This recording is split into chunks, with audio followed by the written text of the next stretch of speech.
Well, let me start with a few precepts here. You heard Matt Gonzalez describe the state of the Democratic Party in précis form. He could have gone on for a long time with detail. But basically, we are living in a political trap. The trap is a 220-year-old, two-party, electoral college, winner-take-all system. And the trap basically says to the voters, you're realists. You're not windmill tilters. You're realists, and only one of us is going to win the presidency. So you better figure out which one you think is the least worst. And then you vote for that person. So they keep telling us to vote for the winners, and we keep losing. And we keep losing. And I want to do a little comparison to illustrate that. At the end of his career, Eugene Debs was asked by a reporter, this is about 1920. The reporter said, Mr. Debs, what's your greatest regret? And Debs looked at the reporter and said, my greatest regret?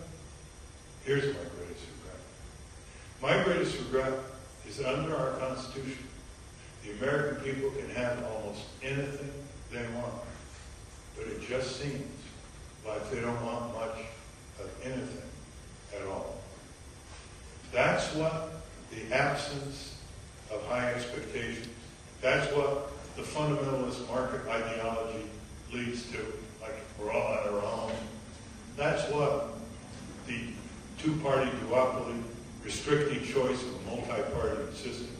That's what the absence of proportional representation and instant runoff. That's what the lack of a strong trade union movement that gets stronger by the decade instead of the reverse, getting weaker by the decade. Those and other institutions have been depreciated, undermined, shredded by the gigantic rise of global corporations and their domination, department by department, of our government in Washington. And the two parties have handed it to them, depending on who's been in charge. Clinton and Gore did not retard the advancing increase of corporate power in Washington. They did just the opposite. By passing NAFTA and WTO, World Trade Organization, they vastly increased the ability of global corporations to sidestep our regulatory agencies, our courts, and our sovereignty. And they opened up the opportunity for U.S. companies to take industries and jobs and ship them to fascist and communist dictatorships who know how to keep workers in their place, in their country, and who put workers who try to form trade unions in jail. But these are hard workers at 50 cents an hour with modern capital equipment and management, and they can quite adequately ship these products back into our defenseless economy called the USA. And that was Clinton Gore. We fought that. We almost beat NAFTA, came very close, missed, and WTO then went through 2 years later in 2005 quite readily. The Clinton-Gore regime passed the agribusiness bill, which further entrenched the power of Cargill and ADM and Monsanto. They passed the telecommunications bill in 2006, which hugely concentrated power and allowed more and more mergers in the telecommunications industry. They passed the so-called Financial Modernization Act in 1999, which opened the floodgates to the kind of commercial risk-taking and crimes that we now call subprime home mortgage crisis and collateralized debt obligation crisis, and the tanking of our economy by a massive burst of speculation by speculators who could take these financial assets and hand them off to someone else who hands them off to someone else, so they were not any incentive to be prudent in the kind of financial activities and investments and risk assessments that they should have taken. That's Clinton and Gore.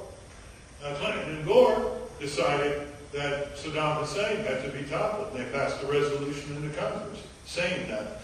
That's one thing Bush relied on when he beat the drum beats of war based on an unconstitutional move violating federal statutes, international treaties and lying and deceiving and covering up before the American public the so-called rationale for this criminal invasion of a country that never threatened us, a country that now has lost over 1 million of its people due to this invasion, and a country whose invasion has cost thousands of U.S. soldiers' lives and over 100,000 injuries for our soldiers.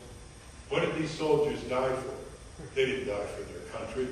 They didn't die for their flag. That's manipulation stuff from Washington and from some of the unthinking veterans groups who go rah, rah, rah and compare the invasion of Iraq with World War II. They died for George W. Bush and Dick Cheney, the recidivist criminals in the White House, who should be criminally prosecuted after January 21st, 2009, when they become fugitives of justice. And they are culpable.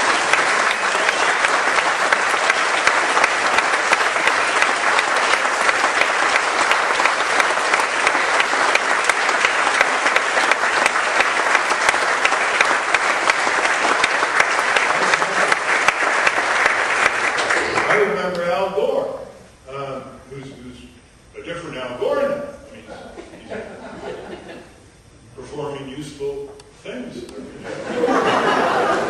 remember we couldn't get him to make a speech on solar renewable energy. We couldn't get him to make a speech on global warming, even though he and Clinton put out a report in 1993 on it. That's one of these government commission reports. Al Gore wanted a bigger military budget during the election year of 2000 than George W. Bush, who didn't believe in nation building. And it's true, he didn't believe in nation building. He believed in nation destroying.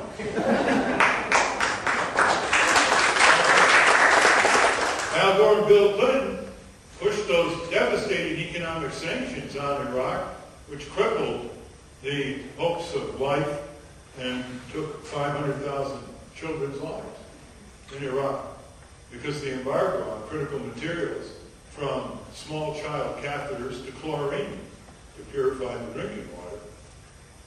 And that figure comes from a distinguished panel of American physicians who visited Iraq numerous times. Some of you might have seen Leslie Stahl's 60-minute article on that, when she went to the hospitals and she saw the dying children. In fact, one of them died right when she was filming.